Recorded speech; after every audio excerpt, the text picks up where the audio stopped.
¿Alguna vez te has preguntado por qué en el África subsahariana la gente tiene la piel de color negro? ¿O por qué en Europa predomina la piel blanca? ¿O por qué en el lejano oriente tienen los ojos rasgados? ¿O por qué entre los pueblos nórdicos antiguos predominaba la gente rubia de ojos azules? ¿Y por qué entre los esquimales no, si ambos viven en zonas frías del norte? La verdad es que nunca me había preguntado eso, ¿eh? Bueno, pues en este vídeo voy a intentar responder a todas estas cuestiones. Aviso de que es un tema bastante complejo y hay muchas más teorías que certezas. Pero bueno, vamos allá. Venga, adelante. Para empezar, tenemos que definir qué es una raza. En biología es un término en desuso, y es más propio de otras disciplinas como la veterinaria. En biología, lo que se aplica es una ciencia conocida como taxonomía, que se encarga básicamente de clasificar los seres vivos en lo que se conocen como taxones. Un taxón vendría a ser una especie de categoría dentro de una jerarquía de rangos.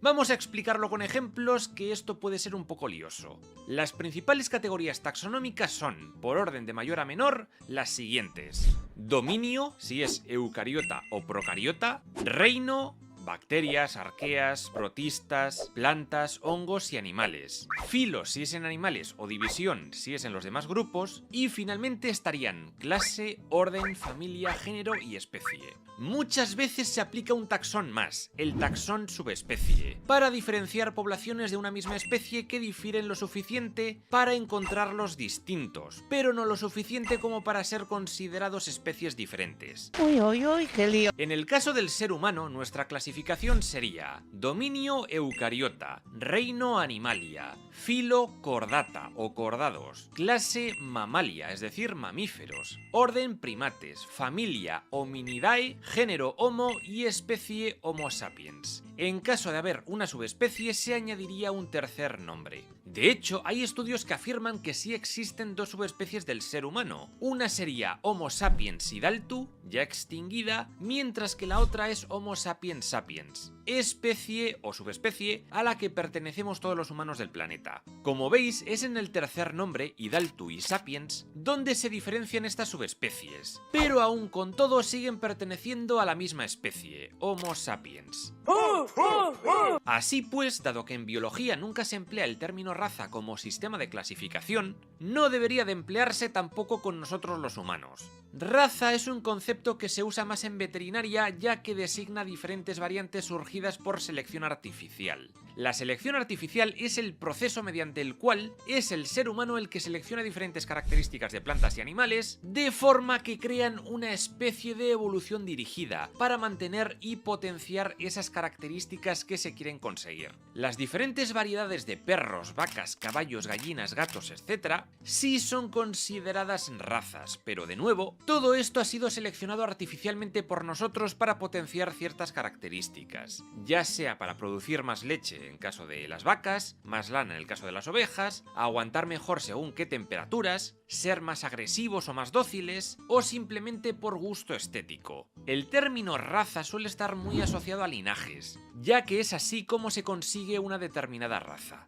Por ejemplo, los perros no dejan de ser lobos domesticados que han pasado por este proceso de selección artificial para tener características únicas. Hay razas de perros que han surgido para diversos fines, como pastoreo, caza, protección o simplemente estética. Y a pesar de la enorme diversidad de apariencias que encontramos, todos los perros son Canis lupus familiaris, es decir, una subespecie del lobo, es decir, el Canis lupus. Para hacernos una idea de lo que esto significa, el lobo ibérico no es más que otra subespecie del lobo, Canis lupus signatus. En definitiva, una especie animal como el perro puede estar dividida en razas, y cada raza sería un grupo con características hereditarias comunes. Por ejemplo, están los perros pastores como el Border Collie o Corgi, los mastines o los dogos. También destacan perros guardianes como los Boxer, los Rottweiler o los Doberman, los de caza como los sabuesos, los de trineo como los Husky, los perros guía como los Golden Retriever o los labradores, perros policía como el pastor alemán, y finalmente estarían los que simplemente han surgido como perros de compañía, sin más función que ser mascotas, como los Chow Chow, los Chihuahua, los bichones o los caniches. Todos estos son la misma especie y son fruto de la selección artificial de determinados atributos. Y para conseguir algunas de estas razas, estos animales han tenido que pasar por un proceso tan selectivo que incluye mucha endogamia. Y claro, debido a esto, algunas de estas razas presentan muchos problemas de salud.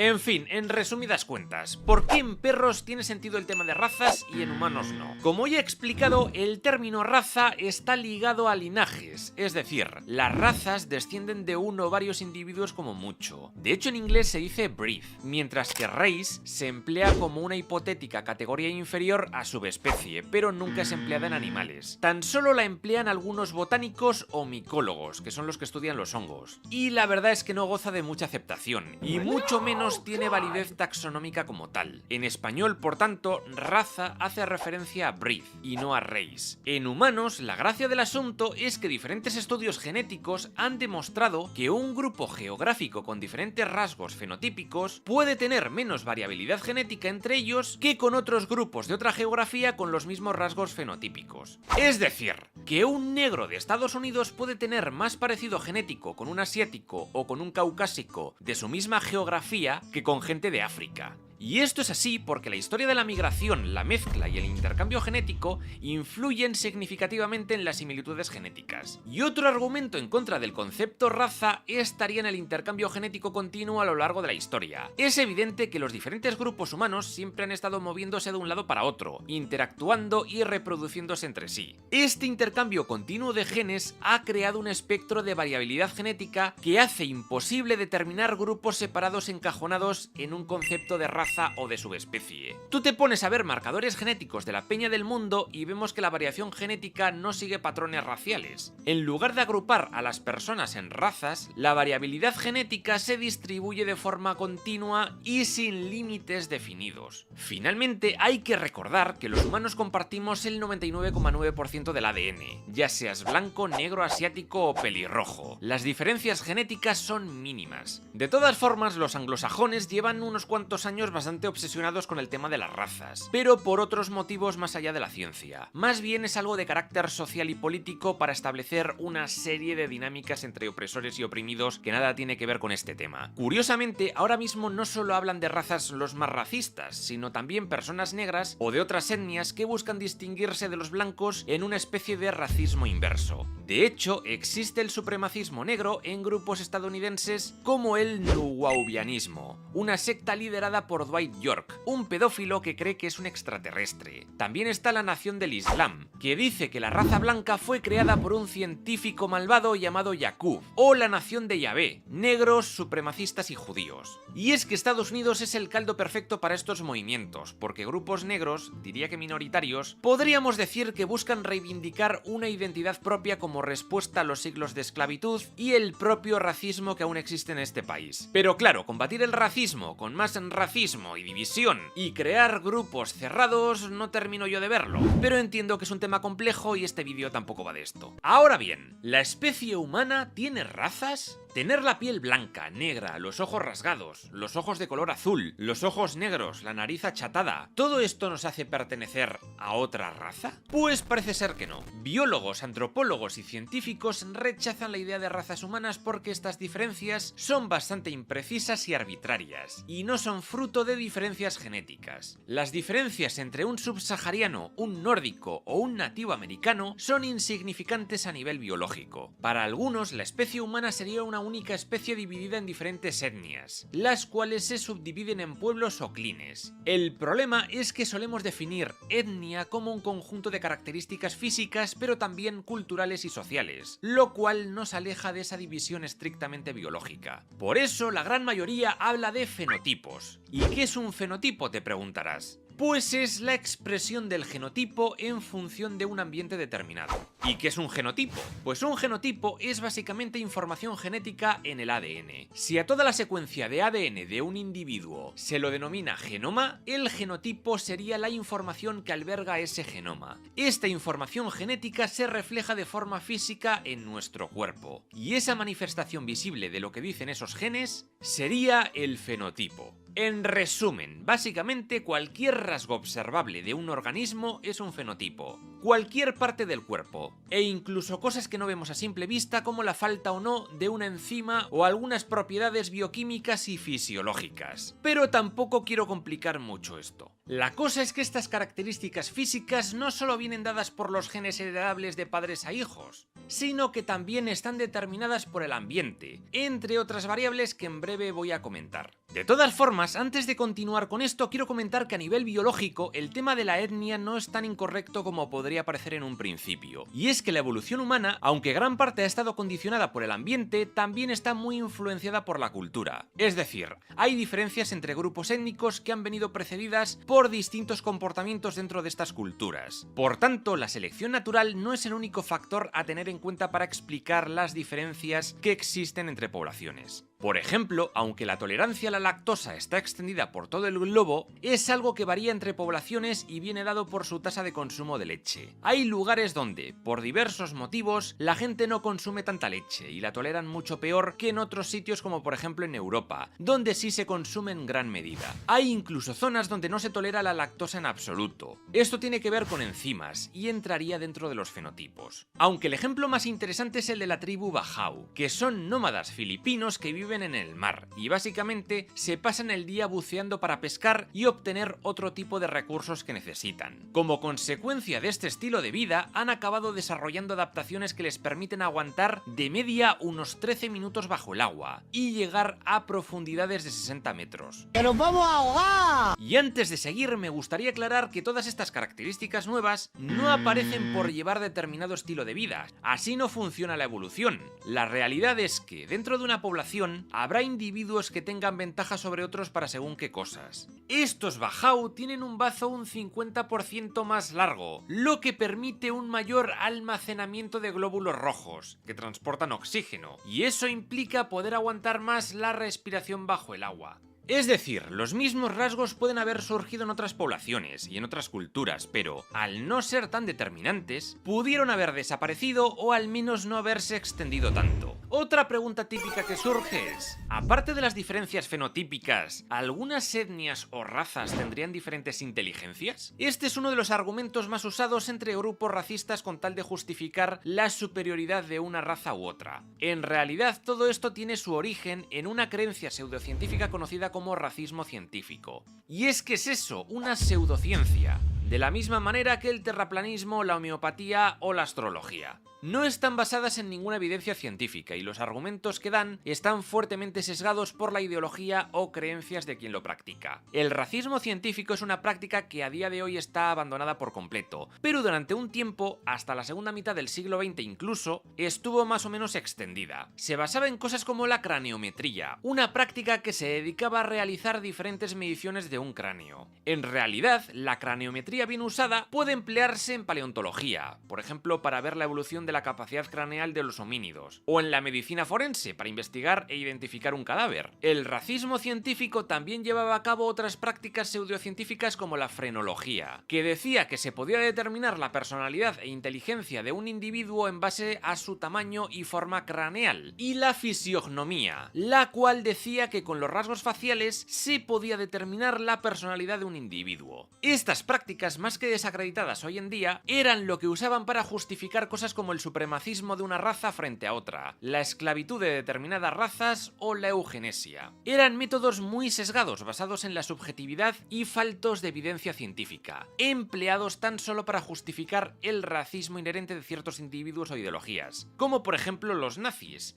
que emplearon el racismo científico para justificar sus campañas de persecución y genocidio. Lo que sí podría influir son diferencias culturales o diferencias en situaciones sociales. Cosas como el lenguaje o la educación que se recibe pueden afectar a la forma en la que una persona percibe el mundo. Por ejemplo, hay lenguajes mucho más abstractos que otros, y con términos que describen cosas que otras lenguas no. Tampoco es que esto genere una diferencia abismal, pero algo así puede suceder. Y estos cambios se darían con cualquier persona que naciese en dichas condiciones, por lo que cosas como el color de piel o la supuesta raza a la que pertenezca una persona no influye. Otro ejemplo muy interesante de cómo en seres humanos la selección natural puede ralentizarse o incluso desaparecer en según qué rasgos es cuando un individuo de nuestra especie nace con alguna discapacidad o enfermedad hereditaria y no es dejado de lado e incluso obtiene un rol específico en la sociedad. Podríamos destacar a la tribu de la isla Buton en Indonesia, donde nace un gran porcentaje de niños con unos ojos azules muy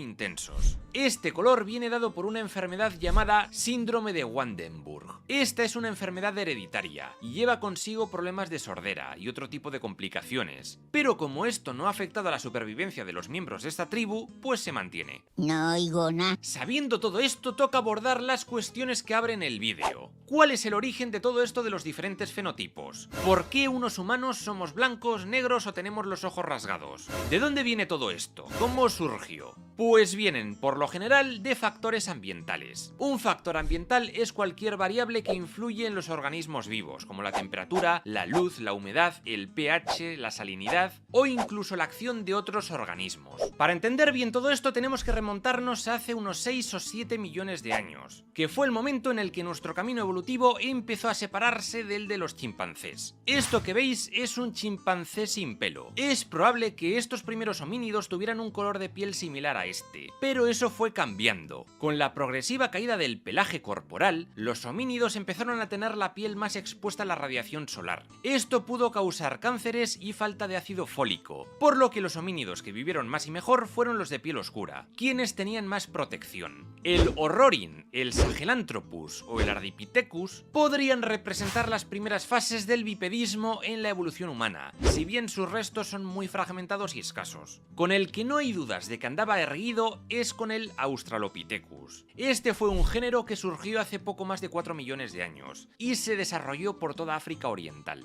De Australopithecus hay varias especies reconocidas y se diversificó en dos ramas principales. Una desarrolló un comportamiento alimenticio más herbívoro, dando lugar a los Paranthropus, que de hecho destacaban por tener una mandíbula inferior muy robusta.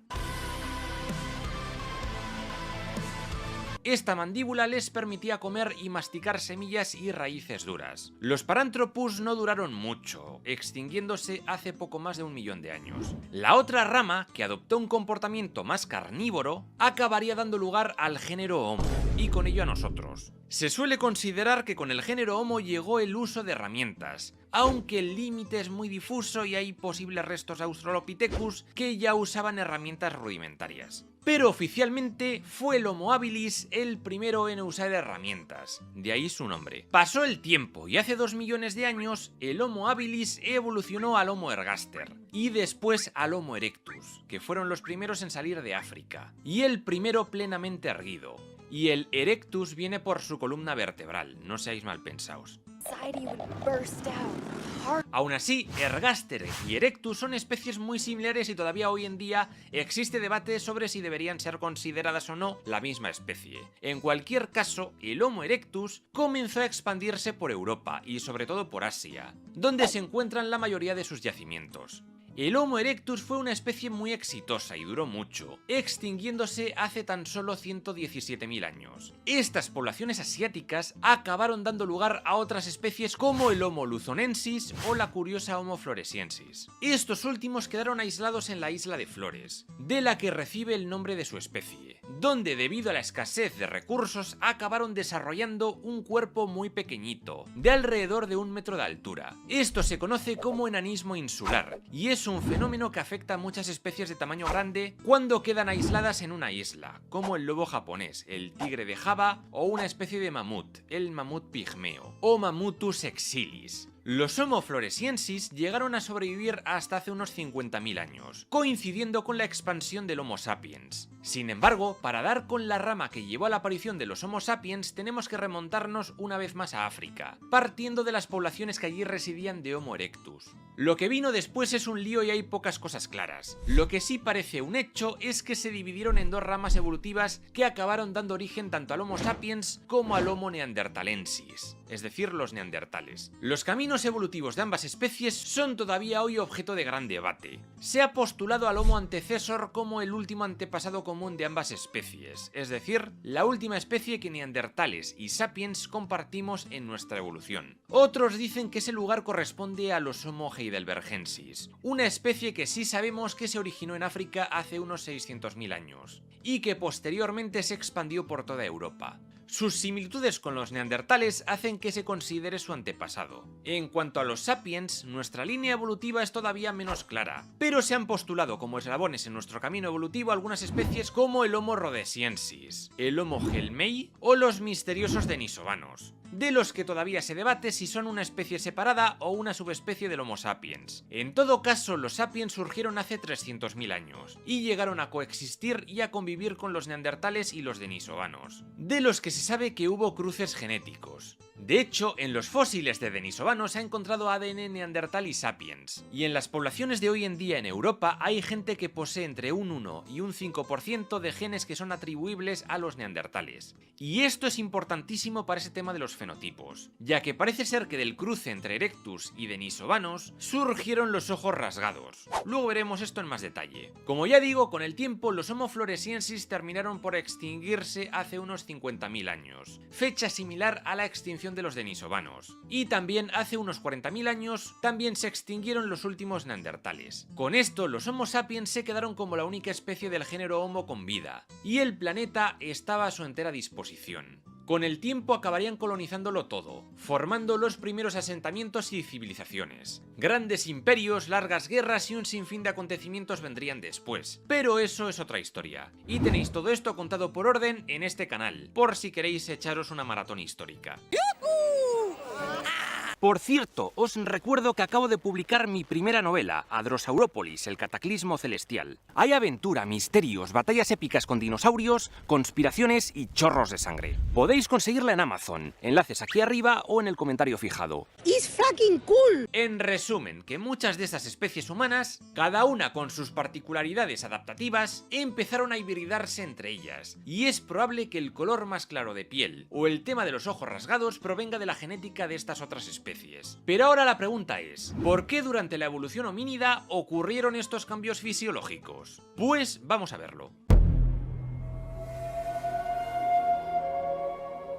Empecemos con el color de piel. Hay casos en los que el ambiente sí que ha jugado un papel determinante en el desarrollo de según qué rasgos, y el color de piel es uno de ellos. Todo parece indicar que esto está directamente relacionado con la exposición a la luz del sol. Los humanos nos diferenciamos del resto de primates en que tenemos muy poco pelo por el cuerpo, y por tanto, nuestra piel está mucho más expuesta a los rayos ultravioleta. La piel de los primeros homínidos, mucho más peludos, debía de ser bastante más clara, y a medida que fueron evolucionando y perdiendo pelaje, la piel se fue oscureciendo para protegerla del sol gracias a la melanina, que es el pigmento que da color a nuestra piel y absorbe la radiación del sol. Cuanta más melanina, más oscura será la piel del individuo. Este pigmento es producido por nuestro organismo, aunque existen personas con albinismo, esto es, la carencia por completo de melanina. Algunas de las primeras teorías de por qué sucedió este cambio con la melanina apuntaban al cáncer de piel producido por el sol, pero se ha ido descartando debido a la falta de evidencia, y debido también a que, en realidad, una persona con cáncer de piel no muere de la noche a la mañana. Puede tardar muchísimos años en palmar, por lo que suele tener el tiempo suficiente como para reproducirse y pasar sus genes sin problema.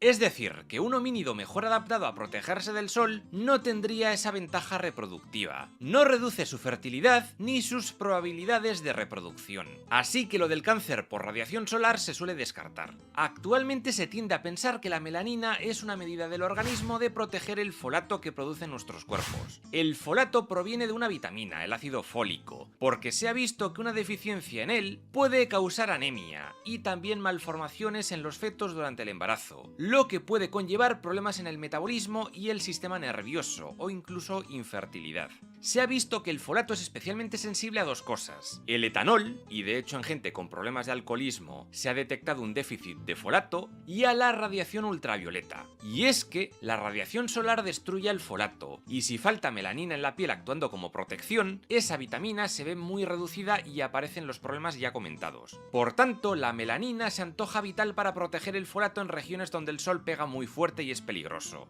Los individuos que poseían más melanina eran capaces de mantenerse más tiempo al sol sin ver afectados sus niveles de folato, sobre todo en las mujeres embarazadas, que de esta manera sufrían menos complicaciones durante el embarazo. Y sí, hay alguna otra teoría, como que una piel oscura previene contra muchos parásitos, o que interviene en la termorregulación evitando así la desecación, pero estas hipótesis de momento no cuentan con la evidencia suficiente, y tienden a descartarse en favor de lo explicado con el folato. Ahora bien, ¿por qué hubo Homo sapiens que acabaron siendo blancos? La pérdida de pigmentación en grupos que migraron al norte, sobre todo en Europa, se debe a la vitamina D. Esta vitamina es muy importante para el correcto desarrollo óseo, y un déficit en ella puede inducir a algunas malformaciones en los huesos. Cuando nos exponemos a la luz solar, nuestro cuerpo sintetiza esta vitamina tan importante. El problema es que cuanta más melanina tienes, más tiempo se necesita estar al sol para que nuestro cuerpo la sintetice. Por esto los europeos, al estar menos tiempo al sol a lo largo del año, fueron perdiendo la melanina. En resumen, en las condiciones europeas, ser más blanco de piel o tener menos melanina es más beneficioso porque se necesita tomar menos sol para que tu cuerpo produzca vitamina D.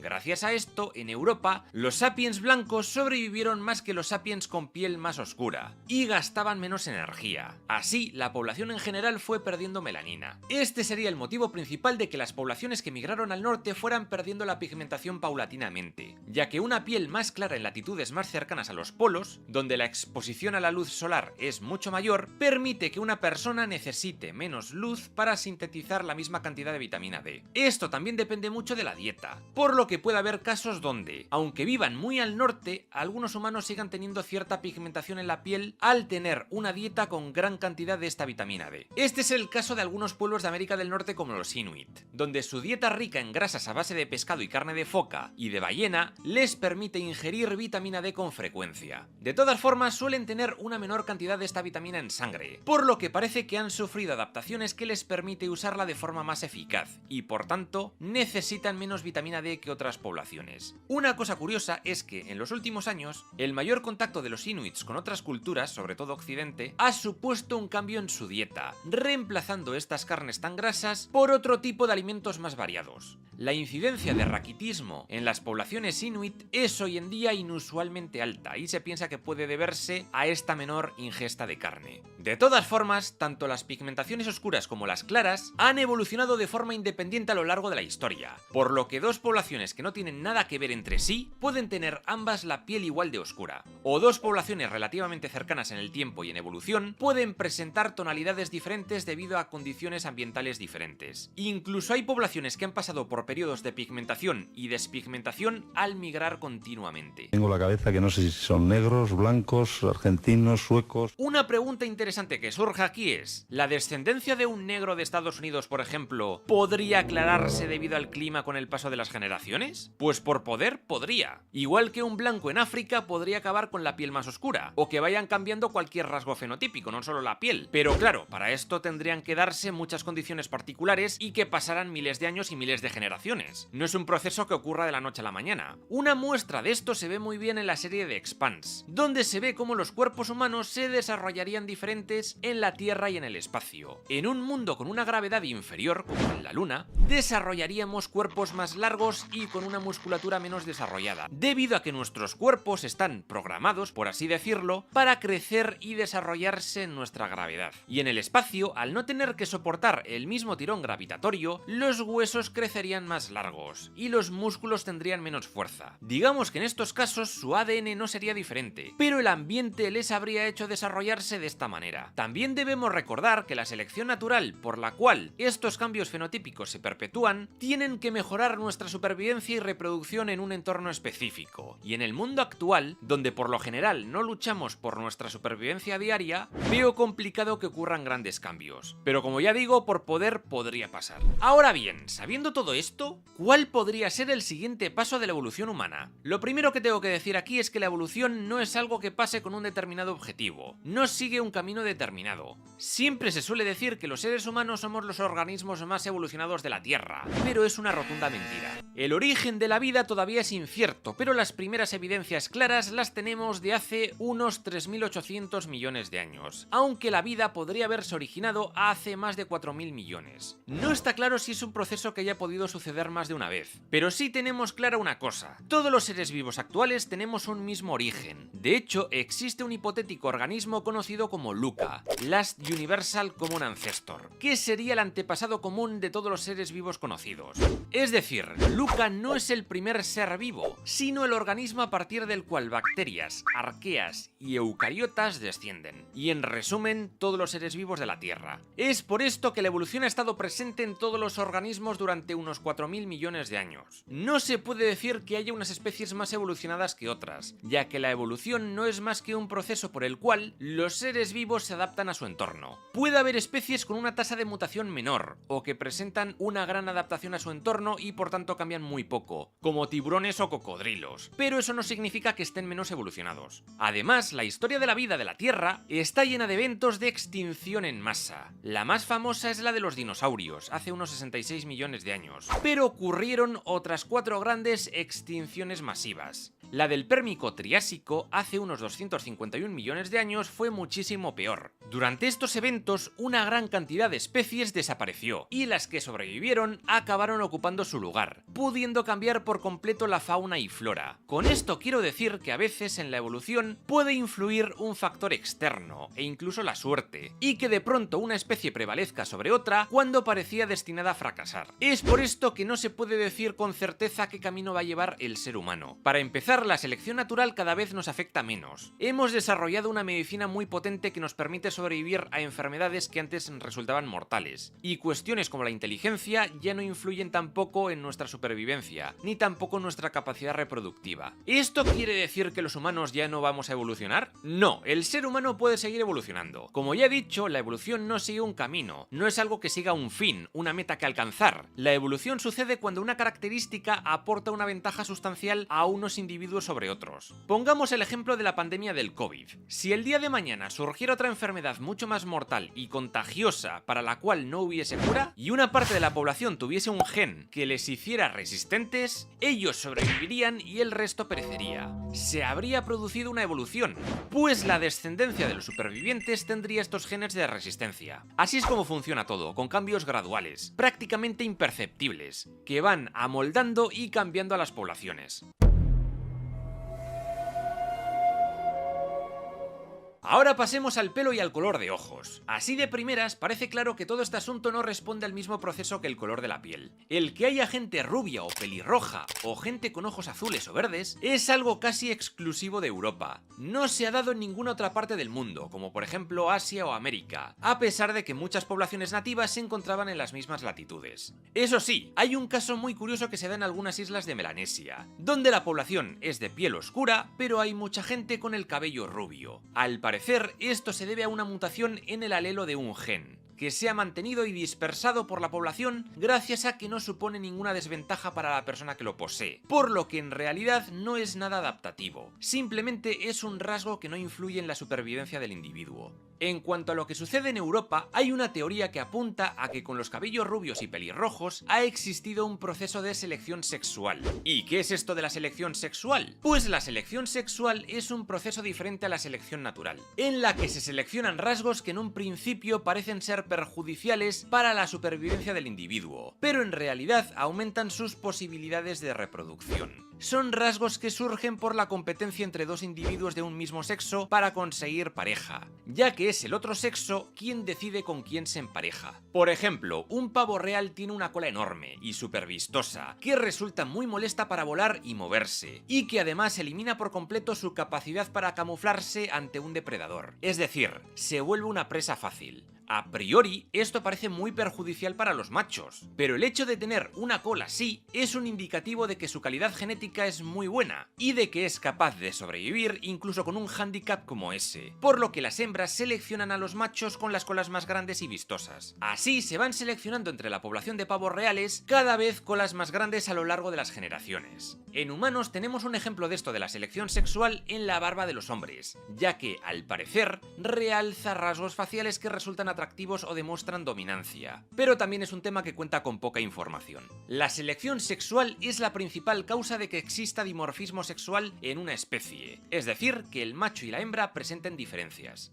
Por ejemplo, un león con su gran melena se diferencia muy bien de una leona. Es por esto que no termina de estar del todo claro si fue esta la causa de que existan hoy en día cabellos rubios y pelirrojos, ya que es algo que se da tanto en hombres como mujeres, aunque no es descartable. Pero, ¿por qué fue en Europa donde hubo una gran diversidad de colores de pelo y ojos y no en África, Asia o América, a excepción de los casos ya comentados? Pues me temo que la respuesta no se sabe. Basta de tonterías, Mulder.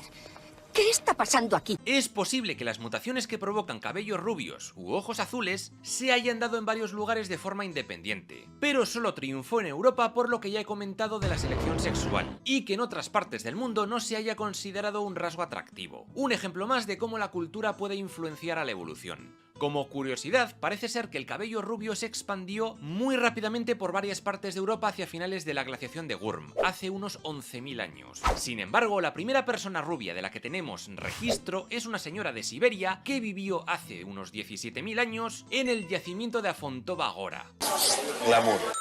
Con los ojos sucede algo muy parecido, pero además parece que también son resultado de una evolución adaptativa. Se ha encontrado que unos ojos oscuros dispersan menos la luz intraocular, es decir, la luz que entra en los ojos. Esto hace que los ojos oscuros estén mejor protegidos en condiciones de mucha luz, mientras que unos ojos claros estén mejor adaptados a condiciones de luz más estacional e incluso lleguen a ver algo mejor en la oscuridad. En cuanto a los ojos rasgados, apenas hay información disponible. Esto de los ojos rasgados se conoce como epicantus o pliegue epicántico. Y si bien se desconoce su función exacta, hay algunas teorías que apuntan a que la aparición de los ojos rasgados puede estar relacionada con variables ambientales. De hecho, no es algo único de poblaciones asiáticas, sino que también se da en algunos pueblos africanos como los Khoisan o los nilóticos, y con menor frecuencia en poblaciones europeas. Se ha propuesto que este pliegue epicántico puede proteger los globos oculares del frío, e incluso que sirve como medida protectora frente a condiciones de mucha luz en climas desérticos o semidesérticos. E incluso en latitudes más altas protege de la ceguera de nieve. La ceguera de nieve es básicamente cuando hay mucha nieve y al ser tan blanca esta refleja mucho la luz del sol y te daña la vista. Este es el motivo por el que los esquiadores usan gafas de sol. Se ha teorizado que unos ojos rasgados podrían haber servido como protección ante esto. De hecho, los propios Inuit junto con los Yupik, otro pueblo del norte de América, tienen lo que se conoce como gafas de nieve, que se fabricaban con madera, astas y huesos.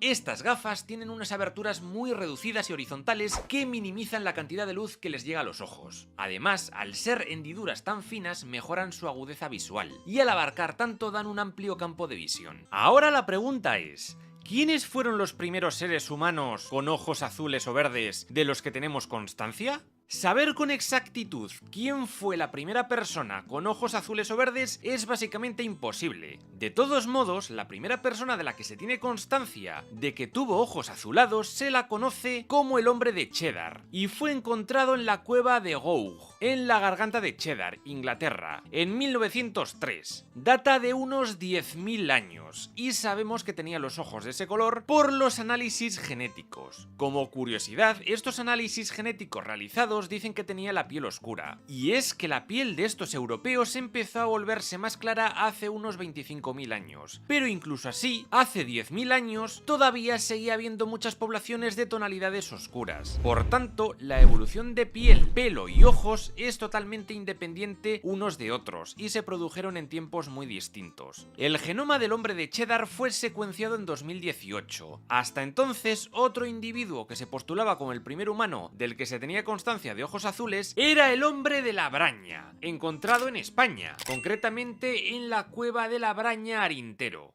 Otra curiosidad: tanto Cheddar como la Breña eran intolerantes a la lactosa y pertenecían ambos a comunidades de cazadores-recolectores. Esto refuerza todo lo dicho anteriormente sobre la tolerancia a la lactosa y cómo se da en poblaciones que acostumbran a consumir leche, y por tanto la propia cultura humana forzó o guió la evolución para desarrollar la enzima capaz de digerir la lactosa.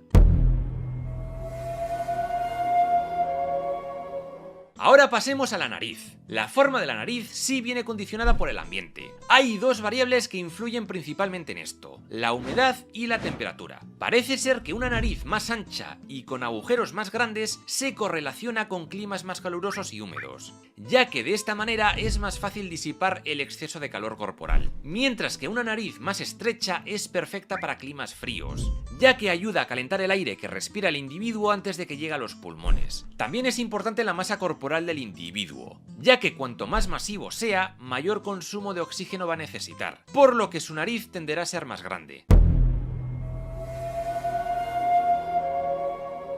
Y para acabar, ¿por qué nuestro pelo crece hasta el infinito? A los animales les crece y se les va cayendo. Jamás vas a ver a un oso yendo a la peluquería. ¿Por qué a ellos les para de crecer el pelo? ¿Y por qué el pelo que nos crece a los humanos es tan aleatorio? ¿Por qué los hombres tenemos barba y las mujeres no? ¿Por qué algunos se quedan calvos? En realidad, aunque pueda parecer que nuestro pelo crece y crece hasta el infinito, esto no es así. Nuestro pelo también tiene un límite de crecimiento. Lo que pasa es que es muy prolongado, y el tiempo depende de la parte del cuerpo y de la persona, pero puede variar entre 3 y 10 años. En realidad, cada pelo ha de entenderse por separado y pasa por 3 fases. Una de crecimiento, en la que aumenta su tamaño de forma continua, una de latencia, donde el pelo deja de crecer pero se mantiene, y una de caída, donde pues se cae. El mejor ejemplo para entender esto es el vello corporal, que por mucho que nos quedemos sin depilar, nunca va a crecer y crecer sin control. No vamos a ver nunca cómo los pelos del sobaco nos llegan a los pies, por ejemplo. Nuestro cabello está constantemente cayéndose y creciendo, y por eso no nos damos cuenta de ese reemplazo de pelos. En cuanto a por qué nos crece tan diferente en según qué partes del cuerpo, también varía. La mayoría de los casos se debe a una función protectora, como por ejemplo los pelos de la nariz o de las orejas, que ejercen como filtro y evitan que entre polvo, polen o incluso patógenos. Estas partículas se adhieren a los pelos de la nariz y de esa forma se evita que lleguen a los pulmones. En cuanto a las pestañas es algo similar, ya que protegen a los ojos contra el polvo y demás sustancias, pero además intervienen en la evaporación de las lágrimas, reduciendo esta evaporación en un 50% y manteniendo los ojos húmedos. También son sensores, ya que cuando algo se acerca al ojo,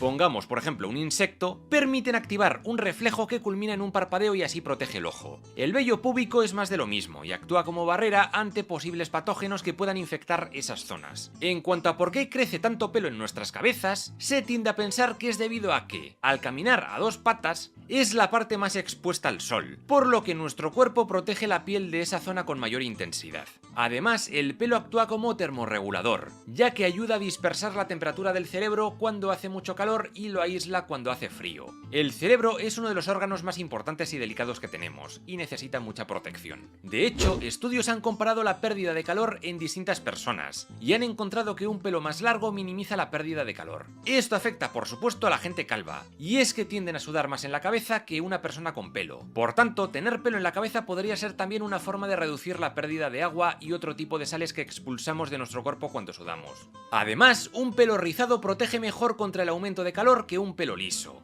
No está muy claro en qué momento de la evolución humana pudo surgir esto, pero parece algo bastante habitual entre diferentes poblaciones africanas, entre las que existe gran diversidad genética. En cuanto a por qué hay gente que se queda calva, la gran mayoría de las veces se debe a una combinación entre hormonas y genética. El hecho de que ocurra más a menudo en hombres que en mujeres se debe a los andrógenos, que son una serie de hormonas masculinas entre las que se encuentra la testosterona. La acción de los andrógenos sobre las áreas del cuero cabelludo provoca una disminución de la actividad de los folículos pilosos, que son las estructuras que generan los pelos, por lo que poco a poco se va cayendo el cabello y la velocidad de reemplazo va decreciendo. De todas formas, estas hormonas, aunque mucho más presentes, no son exclusivas de los hombres, por lo que es un proceso que también se puede ver en mujeres, si bien la pérdida de cabello no es tan agresiva y por lo general no suelen quedarse tan calvas como los hombres. Entre poblaciones difiere mucho por la genética, y hay gente más dispuesta a quedarse calva por la acción de andrógenos que otra. Es por esto que, por poner un ejemplo, en Asia es algo mucho más infrecuente que en Europa. Y otra cuestión final: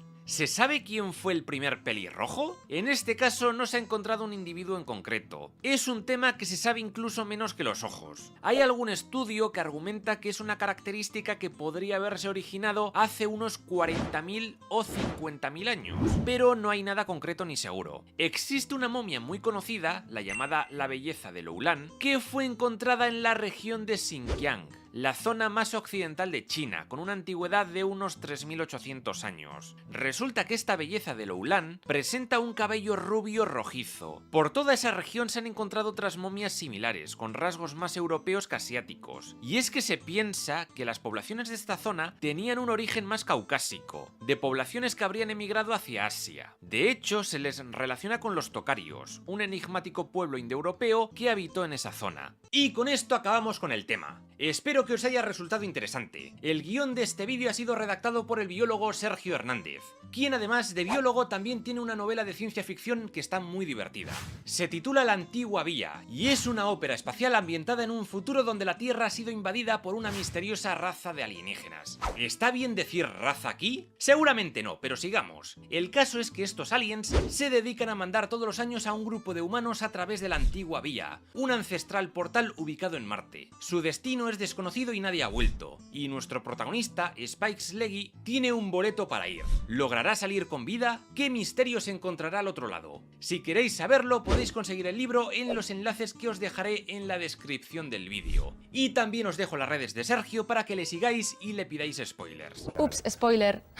Y aquí acaba este vídeo. Si te ha gustado, deja un buen like y suscríbete a este canal si no lo estás ya. Aquí te dejo otros vídeos de historia que podrían gustarte. Y recuerda que mi primera novela ya está disponible en Amazon. Hadrosaurópolis, el cataclismo celestial. Nos vemos muy pronto con más historia.